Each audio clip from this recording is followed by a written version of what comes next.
Hey, Tiny T Prepper here, and I just wanted to talk a little bit about my drip irrigation system. I'd mentioned it once before, and I took it off here for the winter. If you have freezing weather, you don't want to leave these timer things out, because if they freeze and get water in them, they do break, and I learned that the hard way. We had a freeze down in the valley at our other house, and it ruined them. So anyway, now I take them in the wintertime, but I do like this brand, this DIG. It's a 9001D, I guess it is, model, but real simple to use. Hooks up here to the hose. You get to hook this onto the sink, and I'll get it hooked up here in a second, show you. That's a timer that feeds my water to my drip irrigation.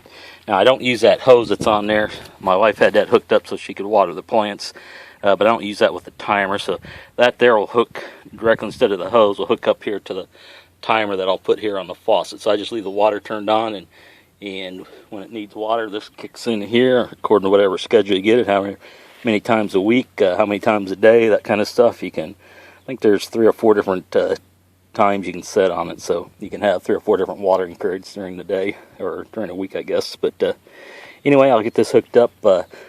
Looks like the batteries are good from sitting over here over the winter. It doesn't seem like it went. That's the one thing with these, you got to kind of keep an eye on. If the battery goes dead, they'll quit watering on you. So anyway, let me get this hooked up, and then I'll talk a little bit about the other parts of the drip irrigation. Now, the hose I'm using, I'll show you here, this black 1/2 inch, it's called hose. This one has a green stripe on it, and this is a fitting. It slides over top of that. They have some fittings that fit inside that 1/2 inch, so they're different kinds. This one that goes over the outside, it is a bear to get off. If you want to change them, it's very hard to get off, but they don't slip off and they don't leak. So these are really good. You put them in there and they don't move. You got to get a pair of pliers, just about rip that tube out of there if you want to take it off and reuse that someplace else if you happen to change it. And I've done that on a few. You can do it. It just isn't easy, but that's part of it there. So anyway, that's the first thing. That's an adapter that goes on the end of that hose that'll screw onto the bottom of this timer here, and I'll get that hooked up and give you a show what that looks like. There, I got that all hooked up and in place. It took me all about 5 minutes, since I already had this set up from last year. All I do is unhook the hose from the faucet up there and screw that on, and come down here and screw this onto there. So like I say, that's a piece you have to fit. Probably a little over $1, I think, for that piece, maybe $2, I'm not sure. I think they're around $1 though, if I remember right. And that's my timer. Should already have the program in there, so I'll double check it here a little bit later. But I do recommend this brand. I got this at Home Depot, and I keep a couple extra of them after I had those freeze. I went and bought the replacement ones. I also bought I think I keep one extra on hand, 1 or 2 in a box. So I've used one up here at Tiny T, so I only got one spare one right now. So I'll probably pick up another one just to keep one in spare. Now, where I go from here is this hose. It goes out through the yard, and I just lay it on top of the grass, and with the heat and stuff, that just kind of, the grass goes up around it, and the grass under it just kind of dies. You just mow over top of that. I keep my mower up kind of high up here. The grass is kind of thin and isn't real thick, but even if it was, I don't dig a trench or anything, and I just leave it on there, and pretty soon, you got to be careful, until it gets down there pretty good. But I know down there at our other house down south, you can't hardly find the hose down so deep in the grass. So let's walk out here, and what I did with this one, as you can see, I got my trees that go all the way up and down here. So I got my hose coming out from the house back here, and it comes down around, and I took it down past these plants all the way to the fence. I wanted to kind of keep it out of the way of mowing, so I don't have any hose running out here past the trees out this way or down the other way. This hose just runs over past these 2 trees, and you see on them I put a little bitty hose. You can't even find the other hose. I'll clear this out probably. I put one of these little drip irrigation things on it. Just got a little spigot on that just pushes on, a little flexible rubber hose. And these come with a little adapter on them. You take that off, there's a special tool. You got to buy a punch down tool. When I get over there, I'll show you how to actually put one of those on. I can't find that in the grass, I'm not going to dig it out, but I got another one I'll show you as I put it together.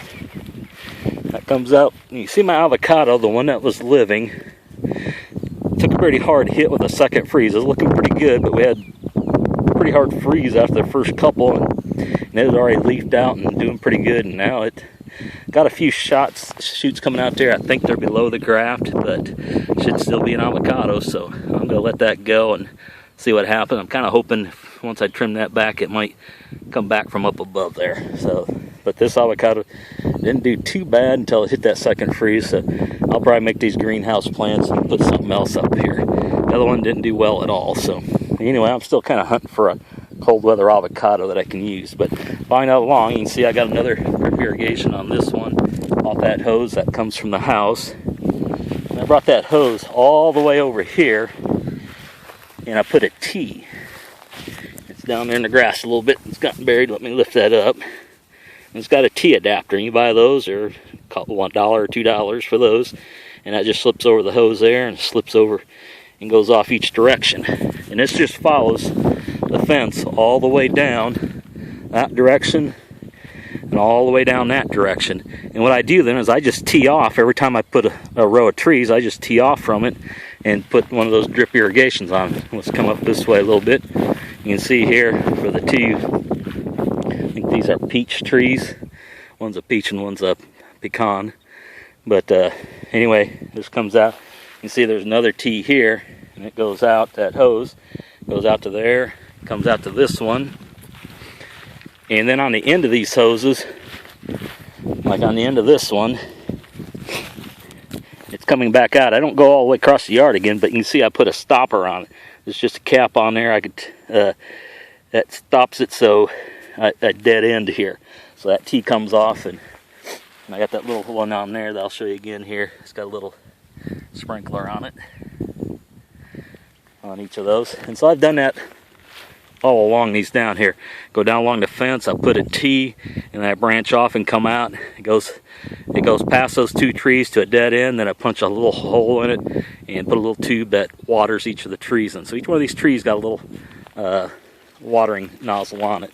And I have them set, I only water probably for 10 minutes, and that, probably puts 5 gallons of water on it each time I water, so that saves a lot of carrying and stuff. Again here, these are the pear trees I just planted, and they haven't got any irrigation to them yet. We've had a pretty rainy spring here, so I haven't had to do much, but you can see that pear tree just really filled out on this one here. The other one's starting to come. It's coming a little bit slower, a little bit different variety, but you can see there's a couple dead limbs on it. The freeze kind of hit it hard when it already a little tender here, but it's coming along nicely. And I got a tee off there for that. And that was one I just put in. Here's another one I just put in. This is to my black walnut. So I got a T on that. Now this T is a little bit different from the other ones. This one goes inside the hose. You can see the other one's on the outside. This one actually fits inside. It's fitting, goes inside that 1/2-inch hose.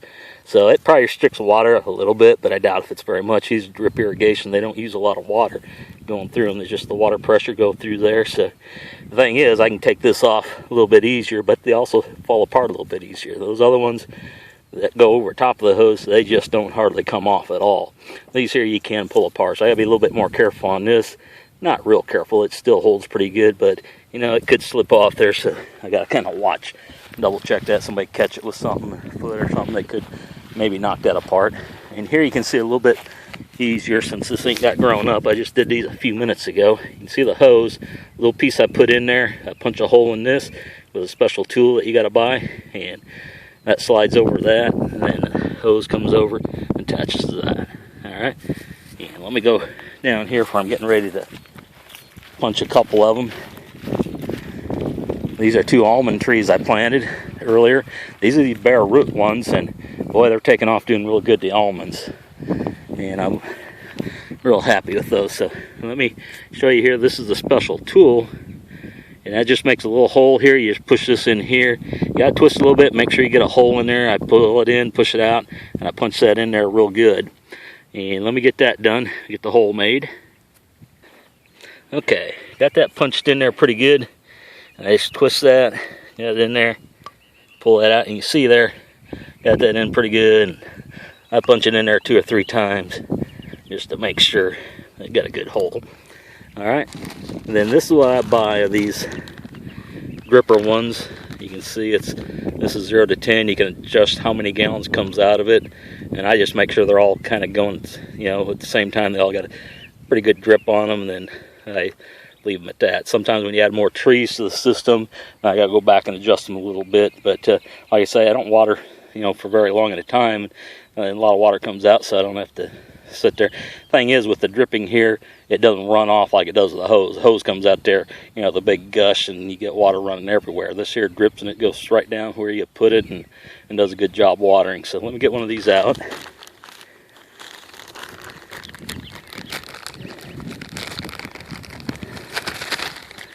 Okay, and here's a little attachment on the side that I'm going to take off. And that's what goes into the hole. Okay, so took that off, and you got to use a pair of pliers to get these in. I just got some electrical pliers. I just take that and I push it into the hole. Then you can hear it kind of snap in when it goes in, or feel it snap. Probably not hear it.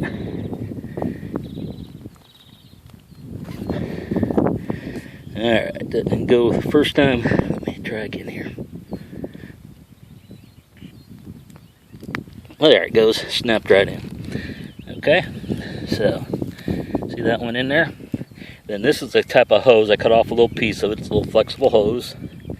That goes on to there. Just push it all the way down. And the other end goes to your drip part. This here, it slides right onto that. I'm going to do that while I'm talking and filming.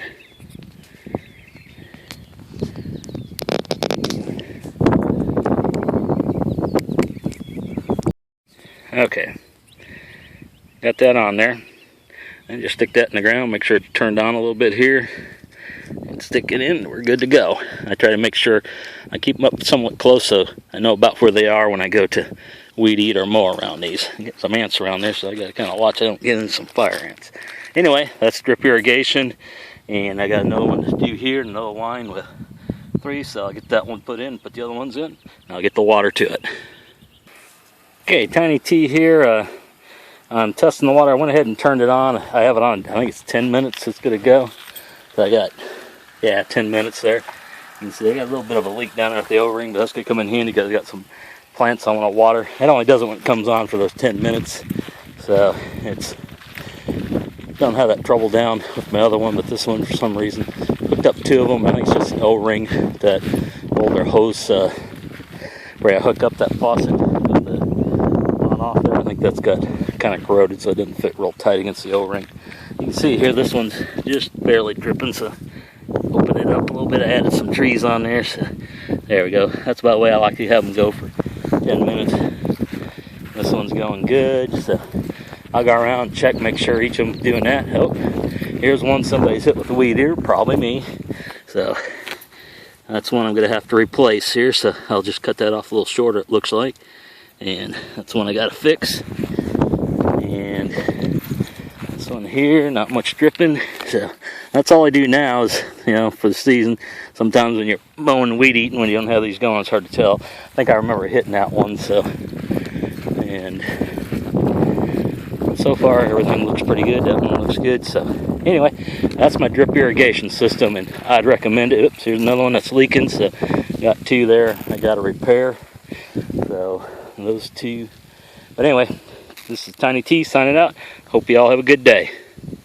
One last thing I wanted to point out, I wasn't really watching on the sprinkler I bought here at the last time, but if you notice, those are 180-degree sprinklers. They're not 360. I only have holes on half the side, so not a problem. Just had to make sure I turn them so it's water in the area of the tree, and otherwise, other than that, I usually get the 360, so I didn't notice that when I bought these, but that's alright. These work just about as well, but you might want to be a little bit more careful if you're looking for 360. Sometimes you're up next to a house and want to spray away without spraying the house, you get the 180s, so they work, just not really what I had in mind there.